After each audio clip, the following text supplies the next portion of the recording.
Gujarat budget 2026-27 સામાજિક સુરક્ષા, માનવ સંસાધન વિકાસ, આંતરમાળખાકીય સુવિધાઓ, આર્થિક પ્રવૃત્તિઓનો વિકાસ, ગ્રીન ગ્રોથ જેવા 5 સ્તંભ પર જનકલ્યાણની ભાવનાથી પ્રસ્તુત કરાયું, જેમાં સામાજિક ન્યાય અને સમાનતાના મંત્રને સાકાર કરવા માટે શિક્ષણ ક્ષેત્રે મહત્વના નિર્ણયો લેવાયા છે. રાજ્ય સરકારે સમાજના છેવાડાના અને જરૂરિયાતમંદ વર્ગના વિદ્યાર્થીઓને ઉચ્ચ શિક્ષણના શિખરો સર કરવા માટે બજેટમાં આર્થિક કવચ પૂરું પાડ્યું છે. આદિજાતિ, અનુસૂચિત જાતિ, વિકસતી જાતિ તેમજ આર્થિક રીતે પછાત વર્ગના આશ્રમ શાળાઓ, ગ્રાન્ટીન એડ છાત્રાલયો અભ્યાસ કરતા આશરે 2,77,552 વિદ્યાર્થીઓને મળતી માસિક સહાય 2160માં 340નો વધારો કરી 2500 કરવાની જાહેરાત કરો છું. ખાસ કરીને અનુસૂચિત જાતિના યુવાનોને આગળ વધવા માટે સમાન અવસર મળે તે હેતુથી શિષ્યવૃત્તિના માળખામાં અનેક સુધારા અને વધારા કર્યા છે. બજેટ 2026-27માં શિષ્યવૃત્તિ માટે વિશેષ ફાળવણી. એસસી વિદ્યાર્થીઓને શિષ્યવૃત્તિ માટે કરોડોની ફાળવણી.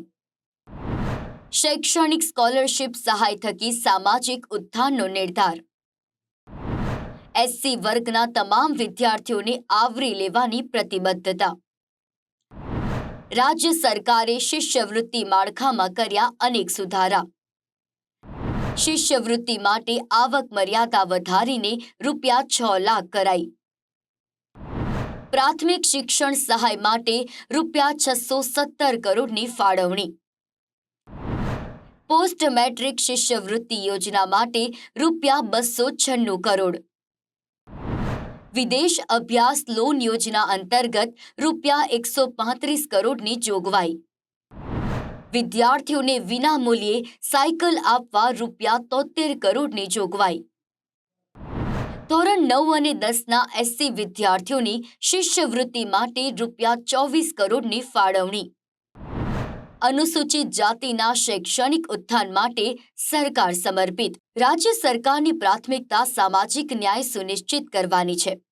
આ વર્ષના બજેટમાં સામાજિક ન્યાય, આદિજાતિ અને શિક્ષણ વિભાગ દ્વારા કુલ 97 લાખ વિદ્યાર્થીઓ માટે ₹5,967 કરોડની માતબર રકમની જોગવાઈ માત્ર શિષ્યવૃત્તિ માટે કરવામાં આવી છે. આ રકમનો મોટો હિસ્સો અનુસૂચિત જાતિના વિદ્યાર્થીઓના શૈક્ષણિક ઉત્થાન માટે વાપરવામાં આવશે, જેથી નાણાંના અભાવે કોઈ પ્રતિભાશાળી વિદ્યાર્થી શિક્ષણથી વંચિત ન રહે. અનુસૂચિત જાતિના કુમાર વિદ્યાર્થીઓ માટે સરકાર દ્વારા મોટો નિર્ણય લેવાયો છે. અત્યાર સુધી વાર્ષિક ₹2.50 લાખ સુધીની આવક ધરાવતા પરિવારોના પુત્રોને જ શિષ્યવૃત્તિ મળતી હતી. હવે આ મર્યાદા વધારીને ₹6 લાખ કરી દેવામાં આવી છે, જ્યારે કન્યાઓ માટે કોઈ પણ પ્રકારની આવક મર્યાદા રાખવામાં આવી નથી. આ નિર્ણયથી મધ્યમ વર્ગના હજારો નવા એસસી પરિવારોના સંતાનોને હવે ઉચ્ચ શિક્ષણમાં સરકારી સહાયનો સીધો લાભ મળશે. મારું નામ પરમાર ભવ્ય છે. હું શેઠ એમએન હાઈસ્કૂલમાં અભ્યાસ કરું છું અને મારા પિતા કડિયા કામ કરે છે. સરકાર દ્વારા જે કંઈ પણ અમને આર્થિક સહાય કરવામાં આવી સ્કોલરશિપ વિશે, પહેલાં જે સ્કોલરશિપ મળતી હતી તેનાથી અત્યારના સમયમાં લગભગ સ્કોલરશિપ વધારવામાં આવી છે. આ સ્કોલરશિપથી મને જે કંઈ પણ ફાયદો થાય તે હું ઉઠાવીશ અને મારા માતા પિતાને જે કંઈ પણ કામ પ્રતાપે કષ્ટ પડતું હતું તેના લીધે અમે ખૂબ જ અભ્યાસ કરીને આગળ વધશું અને આર્થિક રીતે ચોપડાઓ, પુસ્તકો, કોચિંગ ક્લાસ વિશે સરકાર દ્વારા જે કંઈ પણ સ્કોલરશિપ મળી તેનાથી અમને ખૂબ જ ફાયદો થયો છે. મારા માતા પિતાને કામ વગેરે કરવાની સહાય પણ ઓછી થઈ છે અને આના સ્કોલરશિપના કારણે ખૂબ જ લાભ થયો છે. સરકારનો ખૂબ ખૂબ આભાર.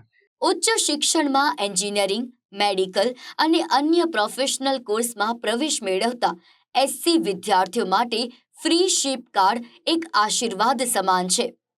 આ કાર્ડ દ્વારા વિદ્યાર્થીઓએ પ્રવેશ સમયે કોઈ ફી ચૂકવવાની રહેતી નથી, જેની ભરપાઈ સરકાર સીધી સંસ્થાને કરે છે. બજેટમાં આ યોજના હેઠળ શિષ્યવૃત્તિના દરોમાં પણ નોંધપાત્ર વધારો સૂચવાયો છે, જેથી મોંઘા શિક્ષણનો ભાર વાલીઓ પર ન પડે અને વિદ્યાર્થીઓ એકાગ્રતાથી અભ્યાસ કરી શકે. આ તમામ યોજનાઓનો મુખ્ય ઉદ્દેશ ડ્રોપઆઉટ રેશિયો ઘટાડવો અને એસસી યુવા શક્તિને ગ્લોબલ માર્કેટ માટે તૈયાર કરવાનો છે. વંચિતોના વિકાસ માટે સરકાર માત્ર આર્થિક સહાય જ નથી આપી રહી, પરંતુ સામાજિક સુરક્ષાનું મજબૂત માળખું ઊભું કરી રહી છે. આ શૈક્ષણિક સહાયથી આગામી વર્ષોમાં અનુસૂચિત જાતિના વિદ્યાર્થીઓ સરકારી સેવાઓ અને ખાનગી ક્ષેત્રે નેતૃત્વ લેતા જોવા મળશે તેવો વિશ્વાસ વ્યક્ત કરાયો છે.